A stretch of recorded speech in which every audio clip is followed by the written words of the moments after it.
ಕೊಪ್ಪಳದಲ್ಲಿ ನಡೆಯೋ ಗವಿಸಿದ್ದೇಶ್ವರ ಜಾತ್ರೆಯಲ್ಲಿ ಬರೀ ದಾಸೋಹ ಅಲ್ಲ, ಮಹಾ ಅನ್ನದಾಸೋಹನೇ ನಡೆಯುತ್ತೆ. ಇಲ್ಲಿ ಅಂದಾಜಿನ ಪ್ರಕಾರ 20-25 ಲಕ್ಷ ಜನ ಸೇರ್ತಾರೆ. ಈ ಜಾತ್ರೆಗೆ ದಕ್ಷಿಣ ಭಾರತದ ಕುಂಭಮೇಳ ಅಂತ ಕೂಡ ಕರೀತಾರೆ.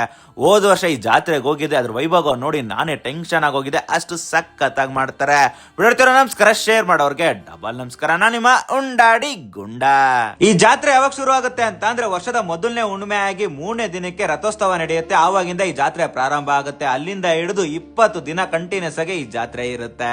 ಪ್ರತಿ ದಿನ ಅನ್ನದಾಸೋಹ ಇರುತ್ತೆ. ಹಂಗೆ ಒಂದೊಂದು ದಿನ ಒಂದೊಂದು ಸ್ವೀಟ್ ಗಳು ಕೂಡ ಚೇಂಜ್ ಆಗ್ತಾ ಇರುತ್ತೆ. ಈ ಜಾತ್ರೆಗೆ ಯಾವುದೇ ಜಾತಿ ಮತ ಭೇದ ಭಾವ ಯಾವುದು ಇಲ್ಲದೆ ಎಲ್ಲರೂ ಪಾಲ್ಗೊಳ್ತಾರೆ. ಹಂಗೆ ಅವ್ರ ಕೈಯಲಾಗಿ ಸೇವೆ ಕೂಡ ಮಾಡ್ತಾರೆ. ಅಷ್ಟೇ ಅಲ್ಲದೆ ಅವ್ರ ಕೈಯಲಾಗಿದ್ದ ದಾನ ರೂಪದಲ್ಲಿ ಏನೇನಾಗುತ್ತೋ ಅದೆಲ್ಲ ಕೂಡ ಈ ಜಾತ್ರೆಗೆ ಕೊಡ್ತಾರೆ. ಜಾತ್ರೆನ 11ನೇ ಶತಮಾನದಿಂದ ನಡೆಸ್ಕೊ ಬರ್ತಿದ್ದಾರೆ. ನಾನು ಕೂಡ ಹೋದ ವರ್ಷ ಈ ಜಾತ್ರೆಗೆ ಹೋಗಿದ್ದೆ. ಅದಕ್ಕೆ ಕೈ ಮುಗ್ದು ದಾಸೋಹದಲ್ಲಿ ಊಟ ಮಾಡ್ಕೊಂಡು ರಥಕ್ಕೆ ಉತ್ತಸ್ನ ಬೇಡ್ಕೊಂಡು ಎಷ್ಟು ಹೊರಗಡೆಗೆ ಖುಷಿಯಾಗಿ ಬಂದೆ. ಇನ್ನು ಫುಲ್ ವಿಡಿಯೋ ನಾನು ಯೂಟ್ಯೂಬ್ ಚಾನಲ್ ಅಲ್ಲಿ ಇದೆ, ಹೋಗಿ ಒಂದ್ಸತಿ ಚೆಕ್ ಮಾಡಿ. ಇದೇ ತರ ಹೆಚ್ಚಿನ ಕಂಟೆಂಟ್ ಗಳಿಗೆ ಉಂಡಾಡಿ ಫಾಲೋ ಮಾಡಿ. ಮುಂದೆ ಸಿಗೋಣ. Tata, bye bye.